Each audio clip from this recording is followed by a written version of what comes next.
नमस्ते, मैं हूं संजय दीक्षित और आप देख रहे हैं दी जयपुर डायलॉग्स। सबसे पहले आपना मर्चेंडाइज स्टोर में जाइए। ये पुस्तक है all religions are not the same. इस समय नंबर 1 बेस्ट सेलर है, अमेज़ॉन पे नंबर 10 पे ऑल बुक्स, यानी उसकी जो 30 लाख किताबें हैं उनमें सब में 1 नंबर पे है। इसको जानना अधिक आवश्यक आज के दिन में इसलिए है कि आपको जब राम मंदिर का पुनर्निर्माण हो रहा है उस समय सब लोग हिंदू धर्म के बारे में, आस्था के बारे में, भगवान राम के बारे में तरह तरह की बातें कर रहे हैं। उन बातों का आपको तार्किक विश्लेषण भी आना चाहिए और उसका तार्किक प्रत्युत्तर भी आना चाहिए। इसलिए भी यह पुस्तक अत्यंत आवश्यक है। राम मंदिर का पुनर्निर्माण जोर शोर से हो रहा है। कल प्रधानमंत्री मोदी ने 15,700 करोड़ रुपए के राम मंदिर के पुनर्निर्माण के साथ साथ होने वाले विकास के कार्यों की नींव रखी और उधर पूरा का पूरा पंचमक्कार तत्व जो है वो ट्रिगर हो गया है और उनको चिढ़ा रहे हैं योगी जी। ये कहते हैं कि भाई प्रभु राम आ रहे हैं। प्रभु राम के आने का अर्थ क्या होता है आप जानते हैं ना? प्रभु राम के आने का अर्थ ये होता है कि दैत्य दानवों, पिशाच, निशाचरों, दुष्टों, तुम सारे के सारे यहाँ से खिसक लो, क्योंकि यदि तुमने अपनी दुष्टता जारी रखी, अपनी पिशाचता, अपनी निशाचरपना, अपनी बदमाशी जो भी तुम करते हो, जो कि तुम्हारे स्वभाव में आ गई है और तुम उसको छोड़ने पे विवश हो, छोड़ नहीं पाने के लिए विवश हो, तो फिर भगवान राम का जो बाण है वो संधान होके तुम्हारे निश्चित रूप से लगेगा और तुम्हें नष्ट कर देगा। तो इसलिए तरह तरह के दुष्ट हैं, तरह तरह की बातें कर रहे हैं। एक तरफ हमारे जो कांग्रेस वाले हैं वो बैठ बैठ के बार बार कह रहे हैं कि नहीं नहीं नहीं नहीं, राम को तो हम मानते हैं। हाँ, क्यों नहीं मानते हैं? आप लोगों ने ही ये कहा था कि राम काल्पनिक है। खैर, वो भी एक तर्क आता है तो उसके तो अभी हम निराकरण किए लेते हैं। और दूसरी तरफ हमारे इस्लामी भाई बंधु हैं, वो इधर उधर कहते घूमते हैं कि हाँ ठीक है, जब हमारा वक्त आएगा तो हम देख लेंगे। अरे मियाँ भाइयों, तुम्हारा वक्त किसी वक्त था, वो वक्त चला गया, अब वो वक्त दोबारा नहीं आना है। तुमने ये सोच रखा है इस्लामी भाइयों कि तुम केवल और केवल संख्या से सब कुछ कर लोगे, संख्या बढ़ा लोगे और संख्या बढ़ाने के लिए तरह तरह के हथकंडे अपना लोगे और संख्या बढ़ा के कुछ कर लोगे। तुम्हें ये नहीं पता है कि आजकल तो ऐसी विधियां आ गई हैं कि चुन चुन के केवल एक प्रकार के व्यक्ति, जिनकी किसी एक प्रकार की शारीरिक विशेषता होगी या किसी प्रकार की एक प्रकार की खान पान की विशेषता होगी, उन सबको समाप्त किया जा सकता है। आज का युग वही युग नहीं है जब तलवार से सब कुछ चलता था। अब तलवार से नहीं, दिमाग से सब कुछ चलता है, और वो भी दिमाग खुला होना चाहिए। खुले दिमाग से चलता है, तुम्हारी तरह से बंद दिमाग से नहीं चलता है। क्यों? हमारे लिबरल भाई क्या कहते हैं, एक वो विजेंद्र सिंह बॉक्सर, वो भी कूद के आ गया। उसके दादा का नाम जो था उसमें भी राम लगा हुआ था। कह रहा है कि भाई राम तो हमारे दिल में रहते हैं, वो मंदिर में थोड़े ही रहते हैं। अरे मूर्ख, तुम्हारे जैसे मूर्खों के लिए ही कहा गया है कि भाई ऐसा क्या है, मूर्खस्य पंच चिन्हानि गर्वो दुर्वचनो मुखे हठी चैव विषादी च परोक्तम नैव मन्यते। यानी मूर्ख के 5 चिन्ह हैं। एक तो वो गर्व में रहता है और उल्टी पुल्टी यानी भद्दी बातें बोलता है, जैसे ये बोल रहा है। और भी हैं, इसकी जो दूसरे साथी हैं वो कुश्ती वाली, वो भी हैं। और क्या हठी होता है, विषादी मतलब बगैर बात के झगड़ा करने वाला और दूसरों की बातें ना मानने वाला। तो ये मूर्ख के 5 चिन्ह होते हैं। और ऐसे मूर्ख इस समय आपको स्थान स्थान पर मिल जाएंगे। मैं आपसे ये भी अनुरोध करता हूँ कि इन 5 पैरामीटर्स पे फिट होने वाले जो भी मूर्ख आपको दिख रहे हैं, उनके सबके कृपया नाम और उनके काम वो नीचे कमेंट्स में अवश्य लिख दीजिए, जिससे जो भी लोग देख रहे हैं उनका भी और अधिक ज्ञानार्जन हो सके, थोड़ी सूचना भी और अधिक मिल सके। तो भाई विजेंद्र सिंह सुन रहे मेरी बात कि विजेंद्र पहले राम नाम का अर्थ समझ ले। राम नाम का अर्थ क्या होता है?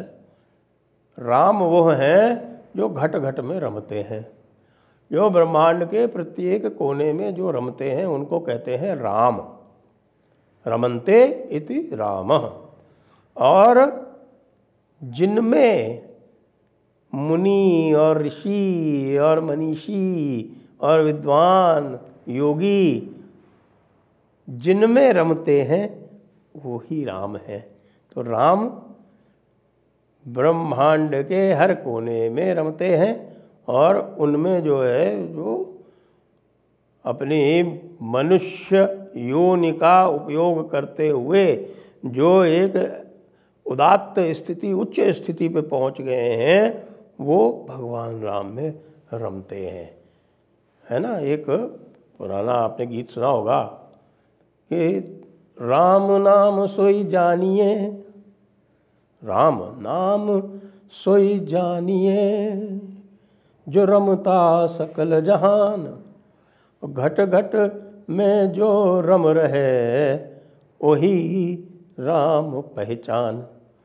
तो इसलिए अपनी बुद्धि को दुरुस्त करो हे विजेंद्र सिंह, और जो इस समय राम नाम की जो पूरी धूम है उसको साथ में उसमें रमो। उसमें रमोगे तो भगवान राम में रमोगे, भगवान राम पूरे ब्रह्मांड में रमेंगे। तो एक प्रकार से तुम्हें पूरे जो मानवता है उसका भला करने की तुम्हारी स्थिति आ जाएगी। वैसे भी ये जो यहाँ पर जो मंदिर की बात है, तो देखिए राम में यानी कि राम एक प्रकार से ब्रह्मवाचक वाक्य, ब्रह्मवाचक शब्द ही है। तो हमारे जो भगवान है ना, उनमें एक विशेषता है, और वो विशेषता जो है वो बाकी आपके जो मुसलमानों के और क्रिश्चियंस के जो अब्राहमी हैं ना, उनके जो गॉड अल्लाह यावे हैं, उनमें वो एक, मैं ये कहूँगा, सामर्थ्य नहीं है।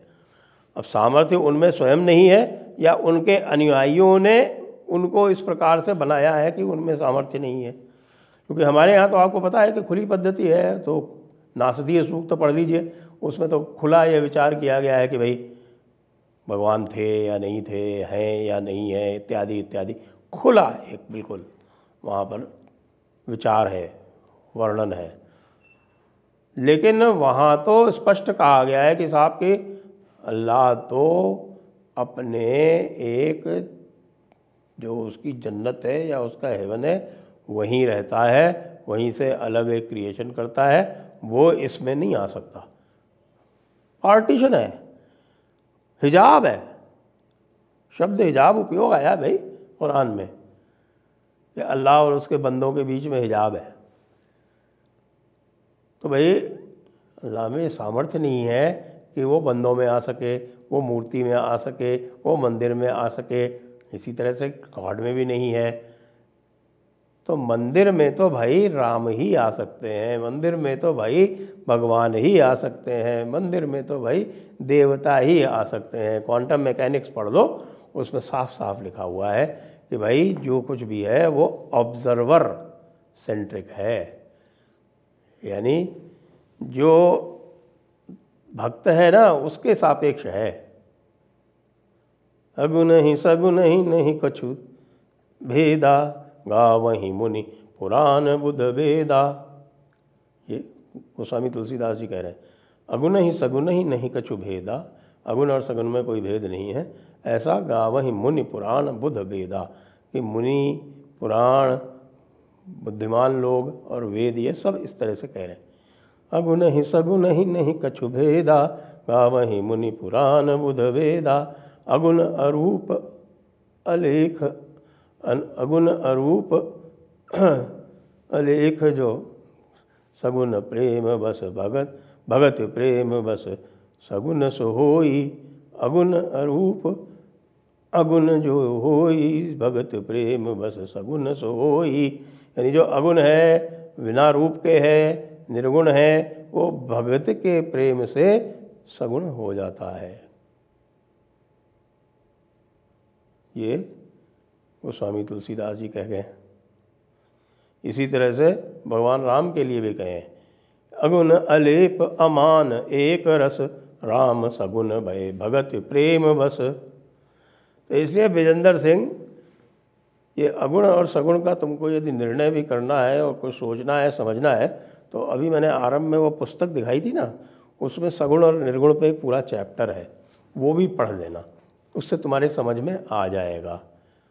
जैसे कि क्वांटम मैकेनिक्स में जो श्रोडिंगर की जो कैट है वो डेड है या अलाइव है, वो ऑब्जर्वर के ऊपर डिपेंड करता है। उसी तरह से भगवान मूर्ति में विराजमान है या नहीं है, वो भक्त के ऊपर डिपेंड करता है। वो जो प्राण प्रतिष्ठा होती है ना, वो प्राण प्रतिष्ठा उसी क्वांटम मैकेनिक्स का एक प्रोसेस है। नहीं समझ में आया? तुम्हारी समझ में नहीं आएगा भाई। कितने मुक्के खाए हैं तुमने विजेंद्र, जितने मुक्के खाए हैं उसके बाद दिमाग कहाँ बचा है तुम्हारे। तो इसलिए दिमाग का तुम्हारा बन चुका है दही, और बाकी जो तुम्हारे कुश्ती वाले हैं उनका भी दिमाग का दही बन चुका है। तो अब दिमाग के दही से तुम जो है थोड़ा बाहर निकलो, कुछ पढ़ाई लिखाई करो, कुछ समझो, और नहीं है कुछ हो तो ये all religions are not the same, यही पढ़ लो। जय हिंद, जय भारत, वंदे मातरम।